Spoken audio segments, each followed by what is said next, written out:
예, 오늘은 프레임에 대해서 잠시 살펴볼 건데 어, 이 프레임에 대해서는 중요한 몇 가지가 있습니다.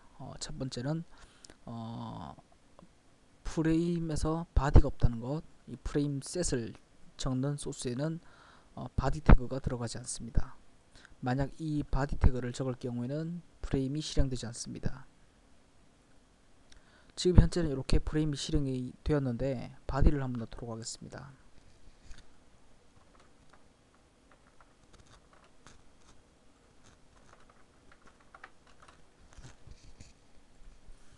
예, 프레임이 현재 실행되고 있지 않습니다. 바디를 넣었기 때문이죠. 바디를 생략을 합니다. 그리고 프레임에서 프레임 셋과 마지막 프레임 슬래시 프레임 셋이 실제로 프레임을 구현하는 것이고요. 그 이제 프레임 크기를 얘기하는 겁니다. 로우즈는 좌로 나눌 거냐 상하로 나눌 거냐 중에서 상하로 나눈다는 얘기입니다. 그래서 좌측 픽셀을 50으로 잡고 전체 화면에서 50 픽셀을 잡고 아니 우측 상단 픽셀을 50 픽셀로 잡고 하부를 이제 전체로 잡습니다. 50 픽셀 나머지를 이제 하부로 잡는다는 얘기죠. 그리고 상부에 해당하는 50 픽셀에 해당하는 주소가 여기 나옵니다. 이름을 탑이라고 줬고요. 그리고 이 프레임 사이즈는 변경할 수가 없습니다. 그리고 테이블 두께처럼 프레임도 두께가 있는데 그 프레임 두께를 0으로 했습니다. 그리고 지금 상하로 나눴으니까 하부에 보시면 다시 프레임 셋을 다시 나눕니다. 그래서 좌우로 나눴습니다. 이번에는 좌가 100, 나머지는 별표, 나머지 전체를 얘기하는 거죠. 그러니까 이렇게 나머지 전체라는 것은 상부 프레임을 제외하고 하부에서 오른쪽 나머지 전체를 얘기하는 겁니다. 100픽셀을 제외하고 위에 50픽셀 있죠? 50픽셀을 빼고 예를 들어서 위 상하가 전체 픽셀 크기가 1000이다. 해상도가 1000이다. 그러면 위에서 50픽셀을 뺐으니까 950픽셀이 되겠죠.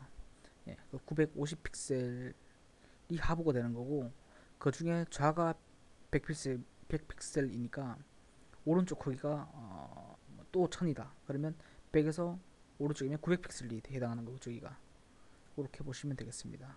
개념이죠. 뭐 한번 해보시면 이 내용은 아실 수가 있습니다. 그리고 어, 그리고 컬스에서 좌측 부분을 2.html, 오른쪽 부분을 3.html이라고 지금 이렇게 파일을 불러오고 있습니다. 많은 분들이 착각하시는 게 프레임을 한번 나누면 그냥 여기서 소스를 다 작성하시는 것인 줄 아는데 그게 아니라 프레임은 이 파일에서 나누고 나머지 파일들은 그 프레임 창에 불러온다고 보시면 되겠습니다. 그러니까 실행했을 때 index.html에서 프레임 틀을 나누고 그 각 프레임에 이 1.html, 2.html, 3.html 파일을 별도로 만들어서 그것을 불러온다고 보시면 되겠습니다. 그래서 이제 한번 살펴보시면 1.html, 2.html, 3.html 형태로 이렇게 프레임이 구성되어 있으신 것을 보실 수가 있습니다. 보시죠. 그럼 다시 인덱스로 가서 그러면 이번에는 프레임 이 노 사이즈라는 것하고 프레임 보드에 대해서 한번 살펴보겠습니다. 기본적으로 노 사이즈가 없을 때는 여기 프레임 크기를 조정하실 수가 있습니다. 마우스로 임의대로. 근데 만약에 프레임에 슬래시 노 사이즈를 노 리사이즈를 입력하게 되면 이렇게 나타나지 않습니다. 크기를 변경할 수가 없는 거죠.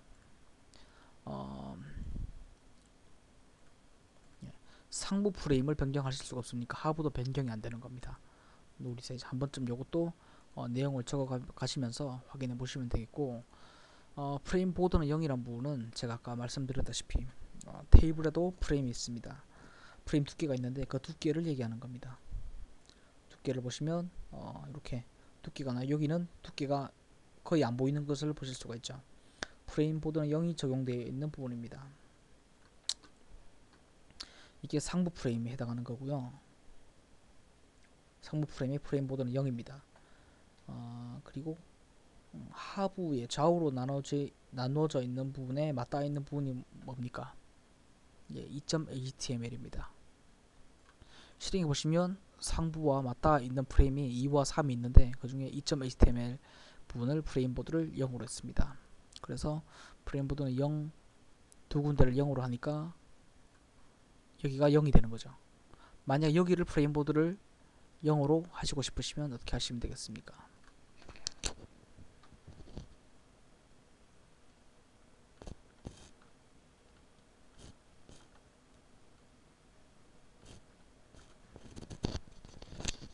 이렇게 하시면 예, 지금 3과 맞닿아 있는 부분이 프레임보드가 0이 형성되었습니다.